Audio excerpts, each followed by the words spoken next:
Welcome to this tour of Sizergh Castle. A distant view of Sizergh Castle, a grey stone building set amongst rich green grounds with lush green trees. We view it from different angles, gradually moving closer. Sizergh has been with the Strickland family since 1239 and continues to be their family home. The Stricklands have a long and fascinating history, and much of it is told through the rooms and objects in Sizergh Castle. A closer view of the rectangular turreted towers of the 3-storey buildings and the low-level outbuildings. A stream flows to the right through the grounds, and hills rise gently in the distance.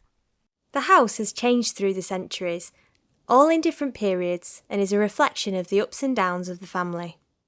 We enter through a wide gateway with tall gateposts with scallop shelves carved upon them, where the drive takes us into a large courtyard in front of the castle. In the late 1300s, the oldest part of the existing house was built. The solar tower and a single-storey hall was built at the same time. This was originally the medieval Great Hall, a communal focus for the whole household. We go into the hall, a dimly lit space with a huge doorway and oak-panelled doors, dark wood floors and cream-plastered walls. There are display cases of stuffed animals and various pieces of furniture. Weapons such as swords, spears, Pacific Island clubs and boomerangs are hung on the walls. The room was changed to roughly what we see today during the Tudor expansion and became a below-stairs area. The great doors and parquet floor were added in the late 1890s by Sir Gerald Strickland for carriages and later for cars. Now we'll go up the stairs to the upper hall. These used to be outside and led up to the main entrance. The stone steps give way to a polished wood staircase. We pass a panelled wall before arriving into the much lighter upper hall. The robust barley twist balustrades to our right are ornately carved. The upper hall has an elegant feel. A Persian rug on the wooden floor, doorways leading off to the left and ahead. Tall walls painted in dusky pinks, and the tall windows to the right letting in light, with a large bookcase in between. Large oil paintings hang on the wall, and a decorative oriental vase, around 1.5 meters tall, stands on a plinth. We pause before a table. On the way, we can have a quick look at the table made of scagliola, plaster coloured and polished to look like marble. The table features a design of birds, flowers and star shapes around a central coat of arms. The Strickland coat of arms of 3 scallop shells and the Trentham coat of arms, 3 griffins' heads. We then pause before an oil painting in a rich golden frame. The portrait shows a distinguished, serious-looking, middle-aged white man with slicked-down greying hair and moustache, wearing robes of blue and gold. He wears the collar and badge of the Grand Cross, a highly decorated cross on a heavy golden chain. On his cloak is an embroidered emblem indicating the most distinguished order of St. Michael and St. George. The gentleman, Lord Strickland, is seated, holding a letter and looking out towards us. Sir Gerald, 1st Baron Strickland of Sizergh, was a Maltese politician who rose to be Prime Minister of Malta before World War II. He also served as MP of Lancaster at the same time. Sir Gerald had 2 wives. Firstly, Edeline, with whom he had 8 children, but only 5 daughters survived past infancy. The tall, full-length portrait shows Edeline standing in the grounds of the castle. Her light brown hair is wavy and gathered into a bun at the back of her head. She stands in profile, facing out to the right, a thoughtful expression on her face, her complexion very pale. She is dressed in flowing white robes, Empire line style, with long sleeves and a high waistband. Loose strings of pearls hang around her neck. In her left hand she holds a posy of bluebells, and in her right she has gathered the folds of her skirts. The trees around her are softly painted in autumnal shades. White lilies flower beside her, and the castle is in the distance to the right. His second wife, Margaret Halton, brought large sums of money to Sizergh, and she had the limestone rock garden and mirror pond installed. The lifelike portrait of Margaret shows the head and shoulders of a middle-aged woman. She faces out towards us, but her brown eyes look beyond us. Her wavy hair is brown, but greying. She has a sense of dignity, of stature. Her softly painted face is wide, her pale pink lips set together. Large drop pearl earrings hang from her ears, and she wears 3 glistening ropes of pearls. Her dress is dark, scoop-necked, and she contrasts with the dark background of the painting. Here we have Thomas Strickland's earliest portrait from 1600, painted on wooden panels. Thomas stands looking out at us, his dark hair collar-length, sporting a moustache and trimmed beard. White lettering tells us the portrait was painted in 1600, when Thomas was 36. He has a pale complexion and aristocratic bearing.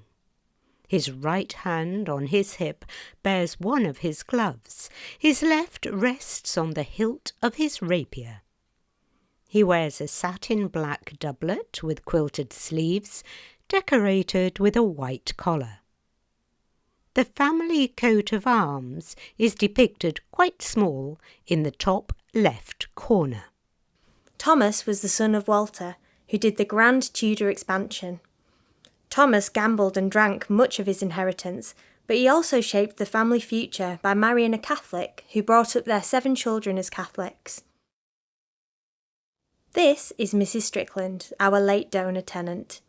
A modern and lifelike portrait painting of Mrs. Strickland against a pale pink background. In late middle age she has a perm of grey curls, pale green eyes and full lips painted a dusky pink. Her wide face bears an open expression with a bloom of pink on her cheeks.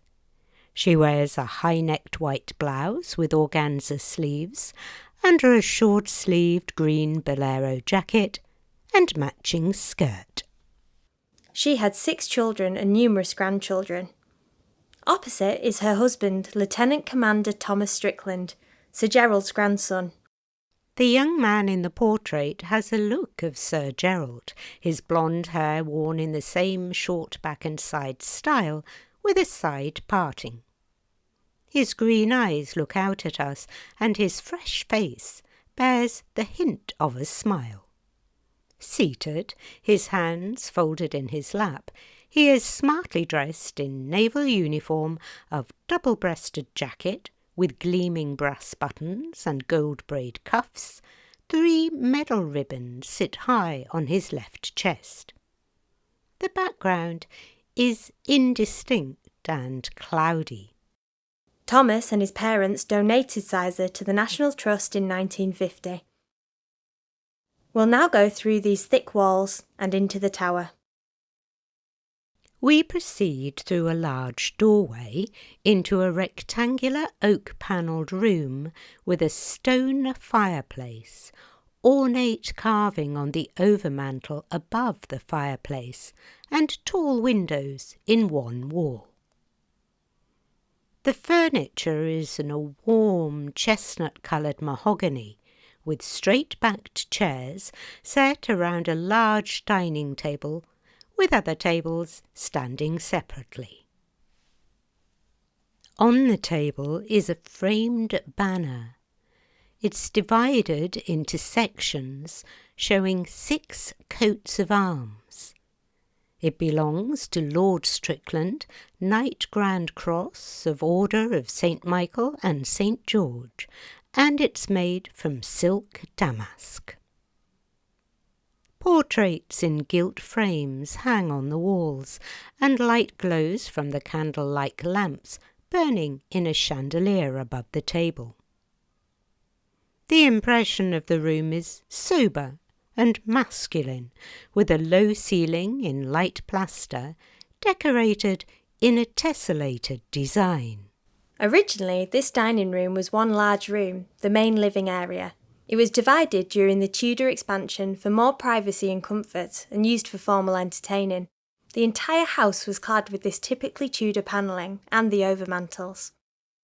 These Flemish and Italian designs hadn't been seen before in England and were installed by Sir Walter to show off his heraldry.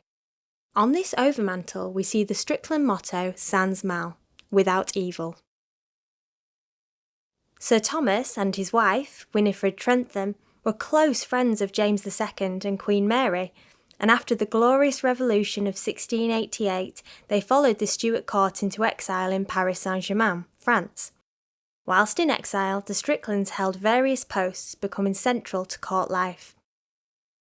These portraits were given to Winifred by Queen Mary, either as a thank you for the family's support and loyalty, or for safekeeping.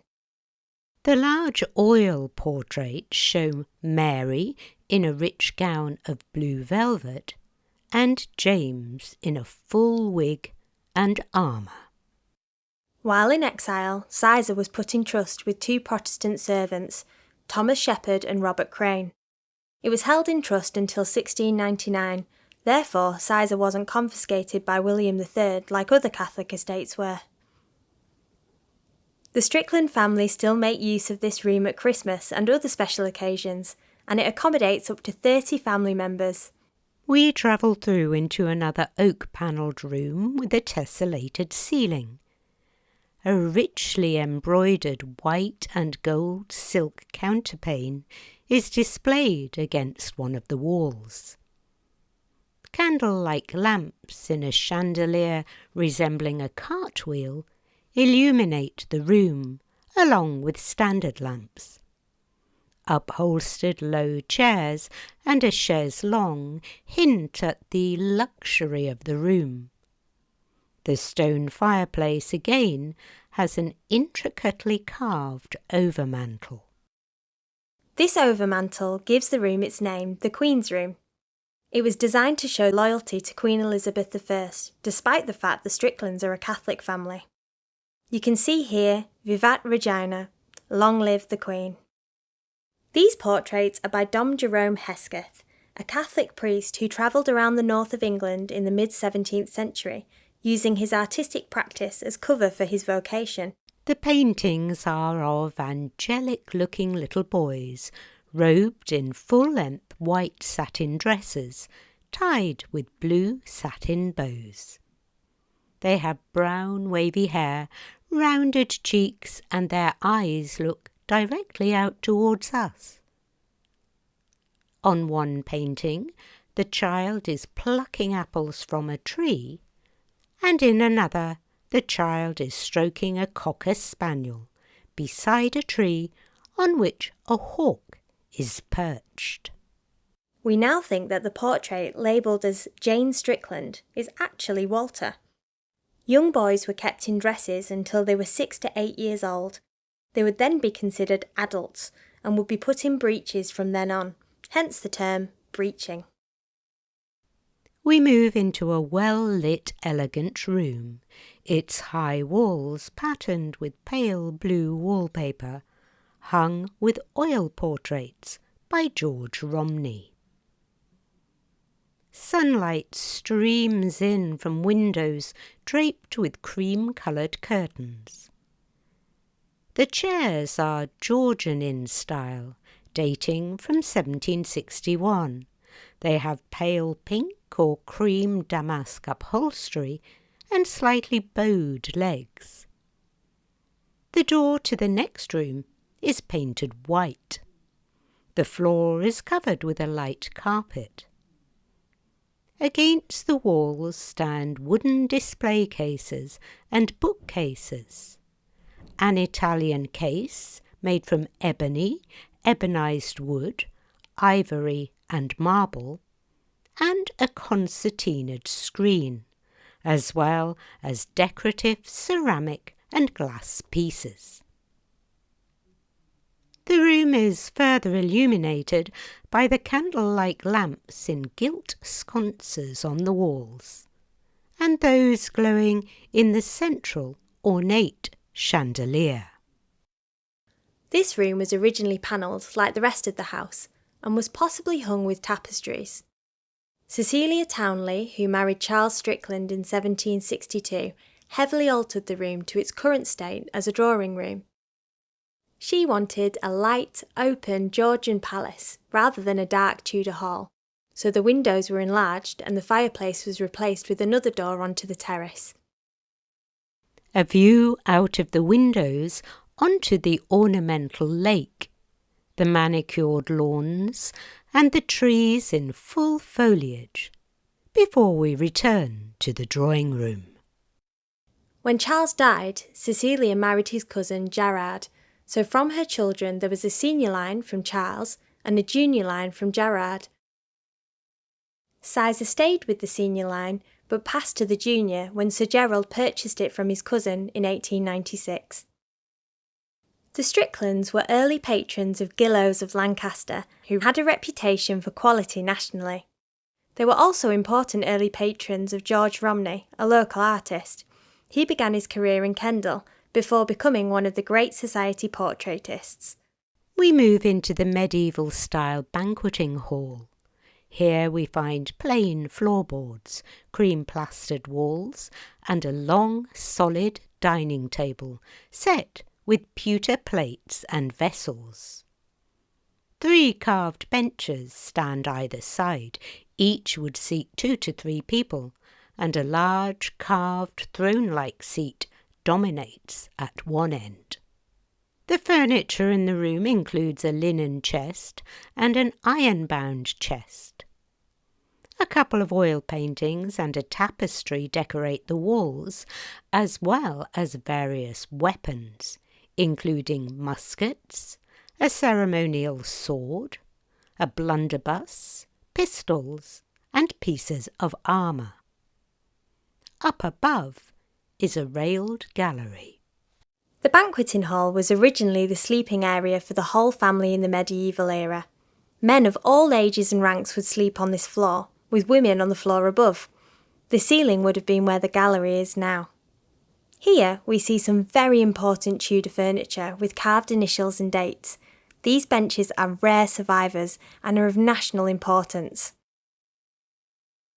Walter Charles Strickland altered this room from the Victorian style, making it more medieval. He also changed the name from Sizergh Hall to Sizergh Castle. Walter Charles suffered from financial difficulties, made worse by the agricultural depression, and so he was forced to sell land, property, and even many family treasures, including the portraits of the Stuart kings and the contents of the next room. The inlaid chamber was the last room to be completed, sometime between 1575 and the mid-1580s, and it took between 7 and 10 years to complete. We arrive into the inlaid chamber, with decorated oak-panelled walls inlaid with poplar and bog oak, similar to those one might find in a church or cathedral. The ornate ceiling is plaster with a ceiling rose in the centre. A Persian rug covers most of the floorboards, and light spills in through stone-mullioned windows containing jewel-like stained glass roundels. Taking pride of place is a 4-poster bed with red curtains. The bed head and the bed posts are intricately carved, with a further wooden carving of 2 female figures, either side of a coat of arms, atop the inlaid border of the upper bed surround. A spinet stands to one side of the bed.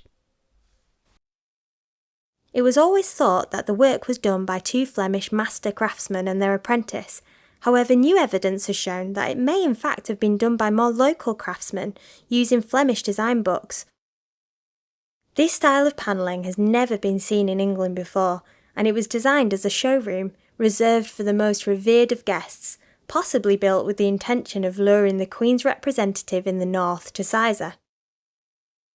It was sold to the Victoria and Albert Museum, then known as the South Kensington Museum, in the 1890s by Walter Charles to fund his alterations. The panelling and ceiling were sold for £1,000, however the ceiling could not be removed, so a cast was made. Later, the bed and Tudor stained glass were sold for £400. When Sir Gerald purchased the property, shortly after this he tried to buy this room back from the V&A but was unsuccessful. The room finally came back in its entirety on long-term loan in 1997 and legal ownership was transferred to the National Trust in 2017. Touchingly, the names of the original joiners were found behind the panelling when it was reinstalled. An exterior view of the castle in its expansive grounds. A short tour of Sizergh Castle can only begin to scratch the surface of the family's 800-year history here. For more information, please visit nationaltrust.org.uk/Sizergh.